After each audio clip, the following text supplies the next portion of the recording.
Un encuentro con su palabra, porque secase la hierba, marchitase la flor, mas la palabra de Dios permanece para siempre.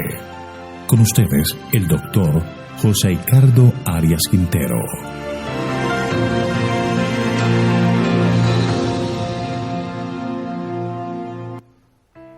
Hoy vamos a estudiar Segundo de Reyes, capítulo 8. La Sunamita recupera sus bienes. Voy a invitarte para que oremos. Amante y bondadoso Dios, alabado, glorificado y exaltado sea tu santo nombre. Queremos en este momento pedirte que la bendición de tu Espíritu esté con nosotros en el estudio de tu palabra. Que podamos tener entendimiento, sabiduría para poder aplicar estas verdades a nuestras propias necesidades espirituales y poder también sacar lecciones para compartir con nuestros amigos. Gracias, Señor, por tus bondades, pues esto lo pedimos en el nombre de Jesús. Amén. Dios había prometido a Israel que sería una nación grande y que llegaría a ser bendición para todo el mundo. Pero esta promesa estaba condicionada a la fidelidad del pueblo a los mandatos divinos. Al alejarse de Dios, se alejan de la fuente de vida y de protección. Y esto fue lo que ocurrió con Israel. El Señor permitió que pasaran por circunstancias difíciles para que cuando Él obrara pudieran entender todo Israel que solo hay un Dios verdadero y a Él deberían orar y adorar. Hoy estudiaremos un capítulo que nos muestra el cuidado de Dios por sus hijos fieles y la manera en que los reyes desarrollaron su reinado ante la vista de Dios. La primera sección tiene que ver con la Sunamita. Esto está en el versículo 1 hasta el versículo 6. Esta mujer aparece nuevamente en el relato de Reyes. Leamos los versículos 1 y 2. Habló Eliseo con aquella mujer a cuyo hijo él había revivido y le dijo: levántate, vete de tú y toda tu casa a vivir donde puedas, porque Jehová ha llamado al hambre, la cual vendrá sobre la tierra por 7 años. Entonces la mujer se levantó e hizo como el varón de Dios le dijo. Ella y su familia se fueron a vivir durante 7 años a la tierra de los filisteos. Volvemos nuevamente a encontrarnos con la Sunamita, esta mujer amable y servicial. No sabemos exactamente la fecha ni cuándo comenzó la hambruna, ni cuándo el profeta le dijo a esta mujer que se fuera a buscar un lugar seguro. Al parecer, por el consejo que le da el profeta y por lo que menciona el autor, el esposo de esta mujer había muerto, así que era viuda. Las instrucciones de Eliseo para que abandonara su casa, una vez próspera, parecen haber dirigido a una mujer que no contaba con el consejo guiador de un esposo. Eliseo se interesaba bondadosamente en las personas a las cuales había sido llamado a servir. Trataba de ser amigo de todos. Donde quiera pudiera hacer algo para aliviar y mejorar la suerte de alguien, estaba listo para ayudar. Se aproximaban tiempos difíciles y aconsejó a la mujer que fuera a vivir por un tiempo en algún lugar donde pudiera vivir mejor que en su casa, en Sunem, ya que iban a venir 7 años de hambre, que no podemos saber exactamente en qué parte del reinado de Joram ocurrió. Lo que sabemos es que ella siguió el consejo del profeta y se estableció en la tierra de los filisteos, una tierra de abundancias, un territorio propicio para que fuera fértil, y allí ella encontraría sostenerse mientras ese tiempo de crisis sucedía en Israel. Al terminar los 7 años de hambre, pues ella volvió a reclamar sus tierras, pero algo interesante estaba pasando en la corte del rey. Leamos los versículos 3 al 5. Cuando pasaron los 7 años, la mujer volvió de la tierra de los filisteos y fue a implorar al rey por su casa y por sus tierras. El rey estaba hablando con Giezi, criado del varón de Dios, y le decía: te ruego que me cuentes todas las maravillas que ha hecho Eliseo. Y mientras Giezi le contaba al rey cómo había revivido a un muerto, llegó la mujer a cuyo hijo él había revivido, para implorar al rey por su casa y por sus tierras. Entonces dijo Giezi: Rey y señor mío, esta es la mujer y este es su hijo, el cual Eliseo revivió. La tsunamita había sido una mujer pudiente y reconocida en esa región. Cuando regresa 7 años después, se encuentra que su propiedad está en manos de otra persona. No se nos dice exactamente quién era, si era un vecino, otra persona de la ciudad o los mismos funcionarios del rey. Lo que parece que ocurre es que quien está en posesión de sus tierras no deseaba devolverlas, así que viene directamente donde el rey para resolver este problema, ya que esa era una de las funciones del rey y era normal que las personas se presentaran ante él. Pero en esta oportunidad ocurría algo interesante. El rey había mandado a llamar al siervo de Eliseo, a Giezi. Esto nos muestra que este acontecimiento sucede antes de que Giezi fuera despedido por Eliseo por el caso de Naamán. La intención del rey era escuchar los relatos sobre lo que había hecho Eliseo. Estas historias, aún en el pasado, era algo que atraía a las personas. Tanto el rey como el pueblo se interesaban en escuchar el relato de los hechos notables de estos profetas de Dios. Sin duda, las narraciones se relataban vez tras vez, tanto en el palacio como en la humilde cabaña, en la tierra de Israel y en los países extranjeros. Una vez escritas, se las coleccionó e introdujo en el registro sagrado de los hebreos para que en nuestra época nosotros pudiéramos ser animados e instruidos por estas enseñanzas. Lo que Dios hizo entonces, puede y quiere hacerlo de nuevo hoy. Los relatos que llamaban la atención en tiempos antiguos son los mismos que nos interesan y nos inspiran hoy. El Dios de Eliseo todavía realiza milagros de gracia por medio de sus siervos escogidos en todas las partes de la tierra. Cuando Giezi comienza a contar los detalles de la resurrección del niño de la tsunamita, ésta llega y se presenta ante el rey. Esto puede sonar a casualidad, pero en los planos de Dios no hay casualidades. Dios vive y participa en los asuntos diarios de sus hijos. Los ángeles guardianes siempre están en actividad para proteger y dirigir por sendas de triunfo y bendición a quienes están bajo su cuidado. El mismo Señor que habló por medio de Eliseo, obró por medio de sus ángeles mensajeros para guiar a la tsunamita al palacio del rey. En el momento preciso en que su petición es atendida, allí estaba Giezi contando la historia de la resurrección del niño de la tsunamita. Esto es un asunto muy providencial. Leamos lo que sucedió, versículo 6. El rey preguntó a la mujer y ella se lo contó. Entonces el rey le ordenó a un oficial: haz que le devuelvan todas las cosas que eran suyas y todos los frutos de sus tierras desde el día que dejó el país hasta ahora. El rey, sorprendido, habla con la mujer y le pregunta cuál es la razón de su visita. Ella le cuenta lo que estaba pasando con sus tierras. El rey ordena a uno de sus siervos que le devuelvan la tierra, pero además debían recompensársela por todo el producto de la tierra que le correspondía durante los años de su ausencia y por los cuales evidentemente no había recibido ninguna compensación. Dios hizo justicia a su hija por medio del malvado rey Joram. Dios siempre cumple sus promesas. La segunda sección de este capítulo son los versículos 7 al 15 y es la historia de Eliseo con el rey de Siria. Leamos los versículos 7 y 8. Luego Eliseo se fue a Damasco.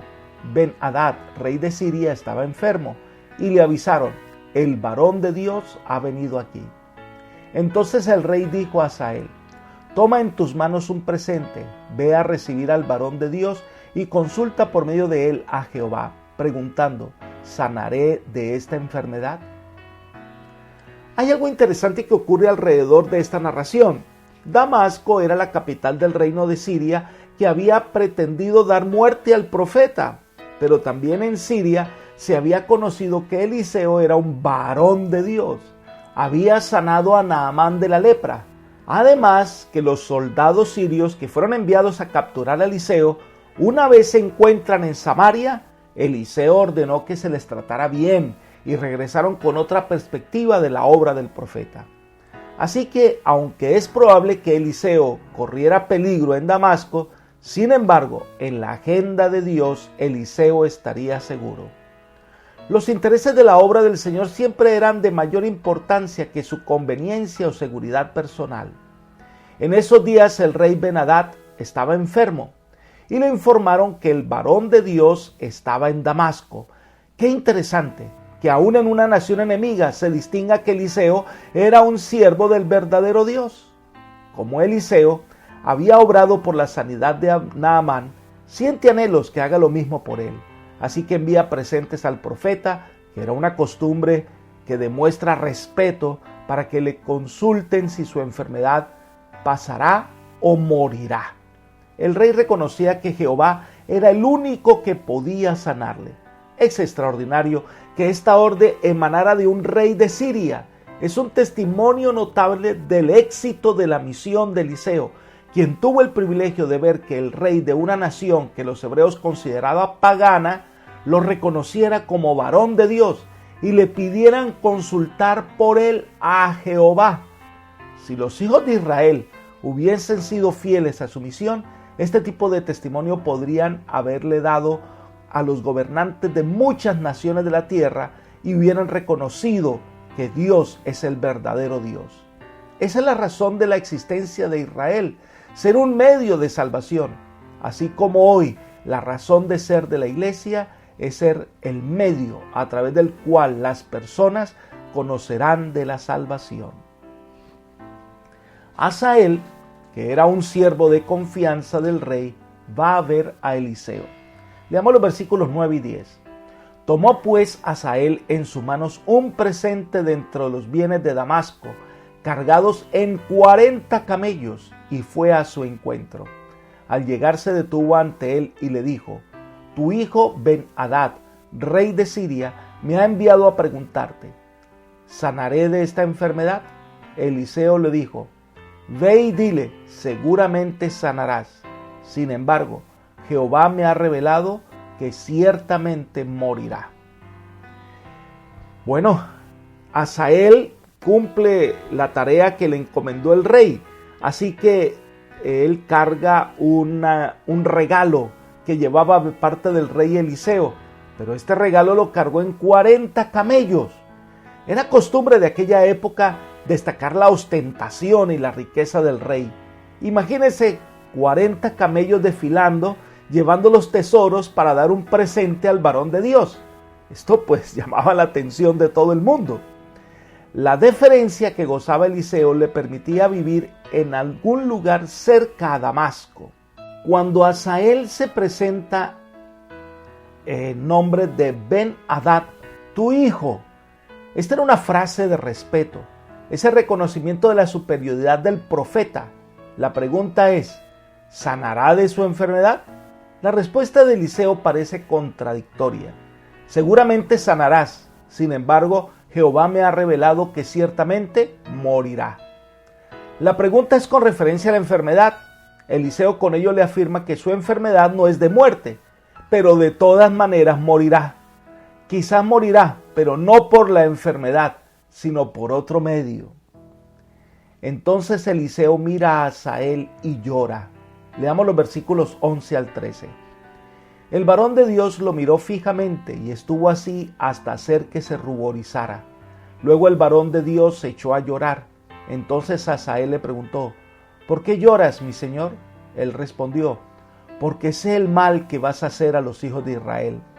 Pegarás fuego a sus fortalezas, a sus hijos matarás a espada, estrellarás a sus niños y abrirás el vientre a las mujeres que están encintas. Asael dijo: pues, ¿qué es tu siervo, este perro, para que haga tan grandes cosas? Eliseo respondió: Jehová me ha revelado que tú serás rey de Siria. El relato nos dice que Eliseo mira fijamente a Asael en el rostro. No sabemos con seguridad si Asael había albergado en su corazón el deseo de llegar a ser rey, y quizás había en su mente pensado en cómo podría llegar a ser rey. y lo que haría después. Por eso al ver que Eliseo lo mira fijamente, es como si le estuviera leyendo los pensamientos. Por eso se ruboriza, siente algo de vergüenza, pero sorprendentemente Eliseo comienza a llorar. Y Hazael le pregunta la razón, y él le dice que él ve el mal que él va a hacer a su pueblo, el odio que descargaría sobre la nación, y hasta tomará a los niños y a los que están en el vientre de la madre y los estrellará contra las paredes. Hazael reacciona: ¿cómo voy a hacer eso? Yo que soy como un perro para actuar de esa manera. Es decir, ¿cómo yo, una persona tan insignificante, va a llegar a hacer una cosa como esas? Eliseo le dice: Dios me ha mostrado que serás rey de Siria y harás todo eso. El Señor sabía mejor que el mismo Hazael lo que éste haría en el futuro. Rara vez una persona planea de antemano todos los actos malos y repulsivos de los cuales alguna vez se hará culpable. Un mal pensamiento inspira a otro, una mala acción lleva a otra peor, hasta que el consciente en andar por el camino del mal se hunde tan profundamente en la iniquidad como nunca hubiera soñado ni creído que lo haría.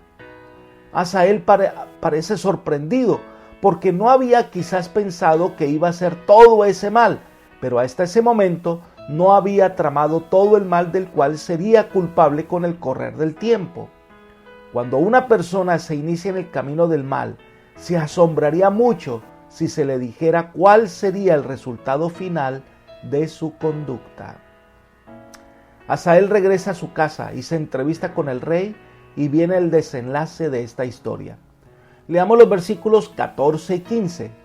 Hazael se fue y se presentó ante su señor, el cual le preguntó: ¿qué te ha dicho Eliseo? Él respondió: me dijo que seguramente sanarás. Pero al día siguiente tomó un paño, lo metió en agua y lo puso sobre el rostro de Ben-Hadad, el cual murió. En su lugar reinó Hazael. Cuando el rey le pregunta sobre lo que dijo el profeta, él le respondió que sanaría. Posiblemente repitió el mensaje que había recibido, pero no añadió que el Señor había revelado mediante el profeta que ciertamente morirías. Pero al día siguiente, siendo que era un hombre de confianza del rey y que podía acercárseles en la presencia del rey sin necesidad de escoltas o guardias, entonces aprovecha esta cercanía para asfixiar al rey con un paño mojado. Sin duda, lo hizo de tal manera que se creyera que había sido algo accidental o que el rey había muerto en forma natural. Al morir el rey, Hazael ahora se convierte en rey de Siria, tal y cual como lo había profetizado Eliseo. La siguiente sección describe el reinado de Joram en Judá, versículos 16 al 24. La visión ahora de la narración de reyes se pasa de Israel, de Siria, ahora a Judá. Joram era hijo de Josafat, rey de Judá. Veamos lo que pasó. Versículos 16 al 19. En el 5º año de Joram, hijo de Acab, rey de Israel, comenzó a reinar Joram, hijo de Josafat, rey de Judá. Hasta entonces Josafat había sido rey de Judá. Tenía Joram 32 años cuando comenzó a reinar y reinó 8 años en Jerusalén. Anduvo en el camino de los reyes de Israel como había hecho la casa de Acab, porque una hija de Acab fue su mujer. Así que hizo lo malo ante los ojos de Jehová. Con todo, Jehová no quiso destruir a Judá por amor a David su siervo, pues había prometido darles una lámpara a él y a sus hijos para siempre. Debemos recordar que Josafat, rey de Judá, había hecho una alianza con Acab, rey de Israel, y esta alianza se selló con el matrimonio de una hija de Acab y Jezabel, llamada Atalía, y el hijo de Josafat, quien era Joram. Cuando Joram comenzó a reinar, Josafat aún estaba vivo. Una vez muere Josafat, una de las cosas terribles que hizo Joram fue matar a sus hermanos, a los cuales su padre había dado grandes tesoros de plata, oro y ciudades fortificadas. Algo más, fue que por la influencia de su esposa Atalía, lleva a Judá a imitar a Israel en su adoración a los ídolos. Tan grave fue su falta que si no fuera por David, Dios había destruido a Judá, ya que la promesa del Señor a David era que iba a permanecer como una lámpara su descendencia hasta el final. El reinado de Joram fue corto. Leamos los versículos 20 al 24. En tiempos de Joram se rebeló Edom contra el dominio de Judá y proclamaron su propio rey. Joram, con todos sus carros, pasó por tanto a Zair. Se levantó por la noche y atacó a los de Edom, los cuales lo habían sitiado junto con los capitanes de los carros, pero el pueblo huyó de sus tiendas. No obstante, Edom se liberó del dominio de Judá hasta hoy. En aquel tiempo también se rebeló Libna.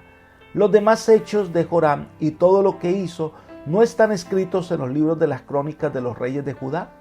Joram durmió con sus padres y fue sepultado con ellos en la ciudad de David, y en su lugar reinó Ocosías, su hijo.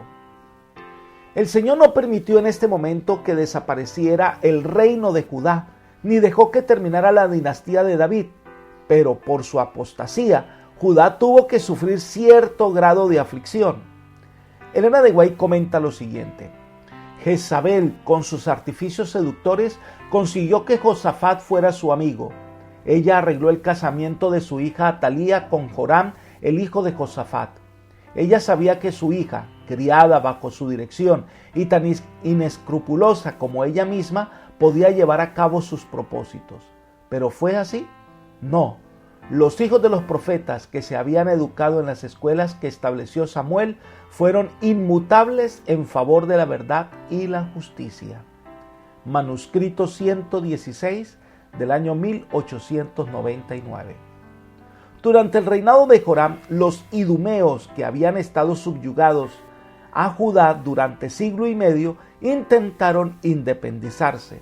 En su rebelión, evidentemente, depusieron al gobierno del rey anterior que había recibido su corona de Judá y eligieron un nuevo soberano independiente, quien dejó de pagar tributo a Judá. Joram, al ver la situación, llegó a Zair, un lugar desconocido para los estudiosos.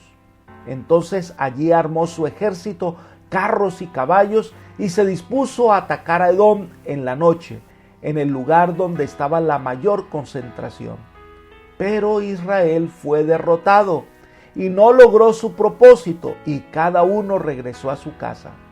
No pudieron detener la sublevación, y con esta rebelión Edom obtuvo su independencia.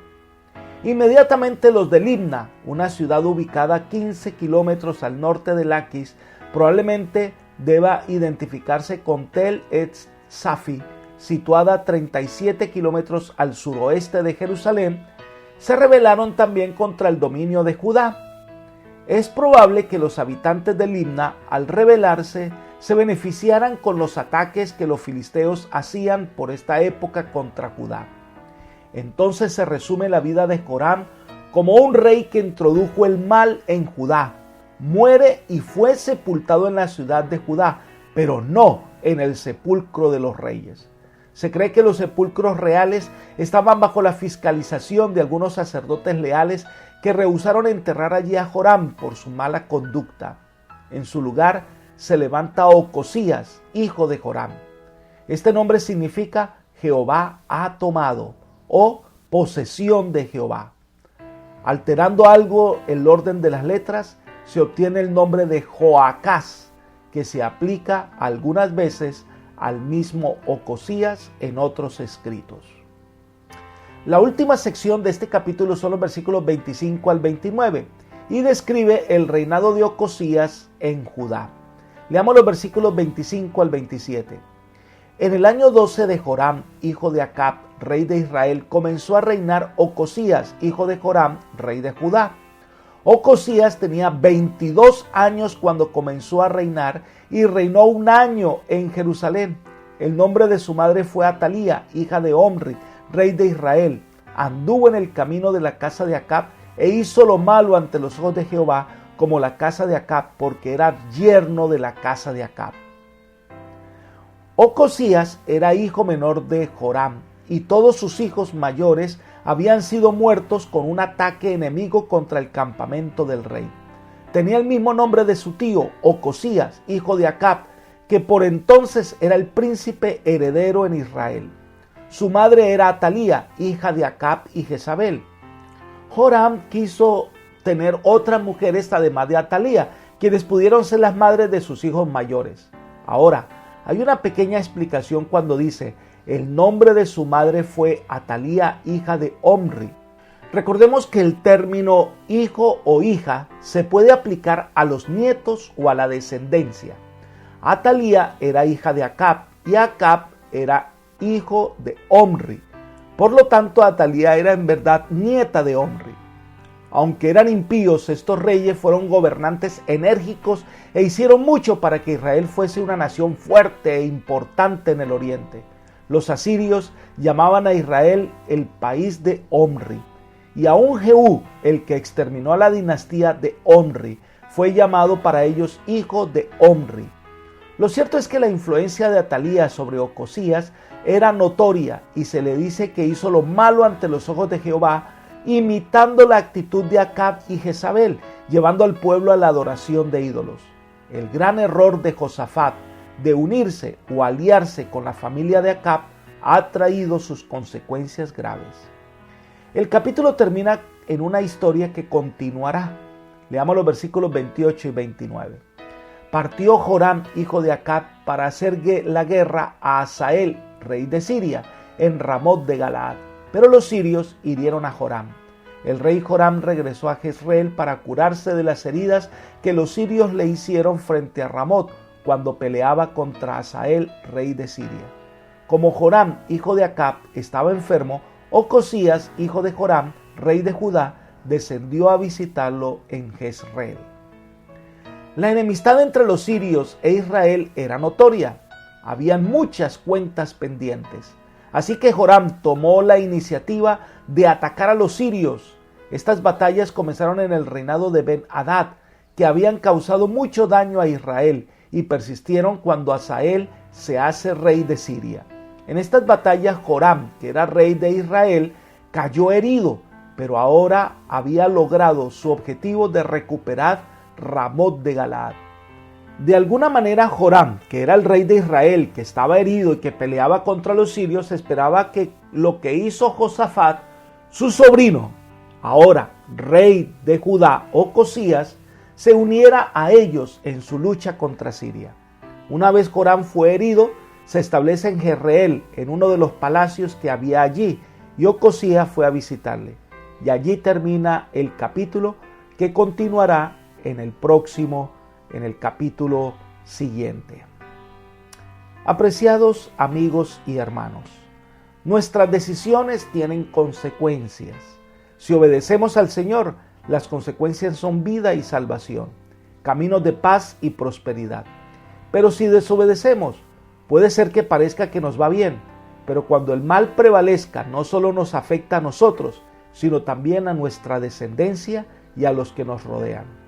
Por eso la invitación es a permanecer firme en nuestra fe para que podamos llevar a otros por el camino de salvación. Que el Señor hoy te bendiga, te guarde y te guíe. Es mi oración. Amén.